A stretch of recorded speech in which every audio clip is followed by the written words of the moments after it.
If spending all your waking hours working and still not being able to meet your family's living expenses sounds like a worthy stressor to take on, then getting a minimum wage job in America might be the perfect fit for you. Today I will be talking about how the cost of living in the United States has continued to increase while the minimum wage has remained stagnant. I will then explain why this is a problem for everyone, regardless of political affiliation, and that ultimately the best way to solve this is through a congressional order making the national minimum wage $15 immediately. Now, how did I come to decide to talk about the unfair relationship between minimum wage and cost of living?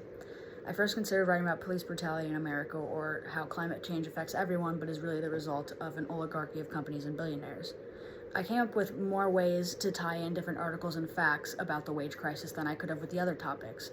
With those, it would have been more me reading a bunch of information to you rather than explaining the problem. I've already written a paper about the systematic racism against Black Americans, so I don't really want to repeat something I've already talked about. Plus, it's a very heavy subject to talk about. And for climate change being caused by a few and impacting the whole world, it was hard for me to connect certain pieces of evidence into an argument that I felt comfortable putting out.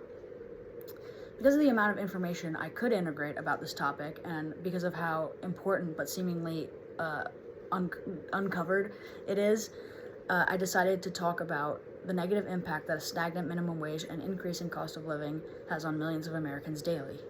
Many people in the United States cannot afford the cost of living because the minimum wage is not rising.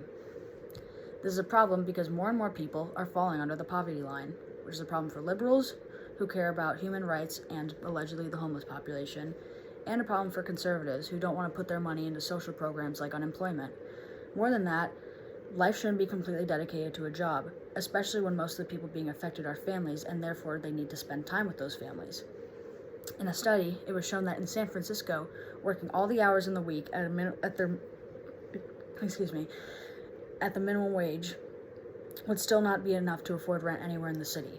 For my citations at the beginning, I'd cite the WSWS article about how the cost of living is rising while wages remain stagnant. I then mentioned the CNBC article citing a report done by MIT that $15 an hour will not work for many Americans, especially families. And at the end, I'd add a citation for the SF Gate article about San Francisco housing. The biggest solution to this problem is raising the minimum wage. Now, the government in a lot of states is working to raise the minimum wage, like in NYC or even in San Francisco. The minimum wage has already been established at $15. But as shown in the CNBC article, $15 is not enough for families, and as shown in the San Francisco Gate article, working all the hours of the week at minimum wage will not cover it either. So, I would say to pass a bill in Congress that would raise the national minimum wage. Because while progress is happening city by city, it's not even through the whole state. It's too slow. The national government establishing a minimum wage and saying that it has to be implemented in 2 years would dramatically speed up the process and also save millions of Americans the pains of poverty.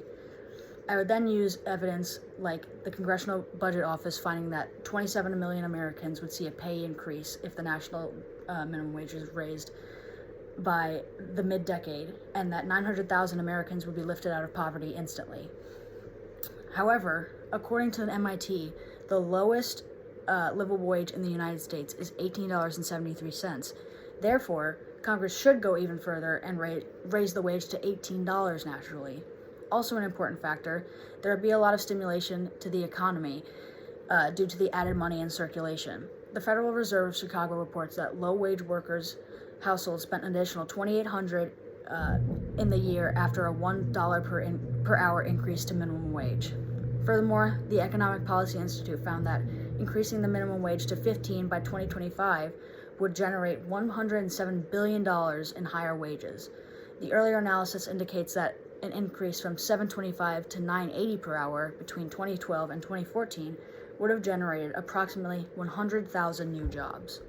So, in conclusion, the wage crisis is negatively affecting more and more people each day, which will in turn affect everyone else regardless of where they land politically on the subject. Why try and clean up a wreck when we have the ability to prevent it in the first place?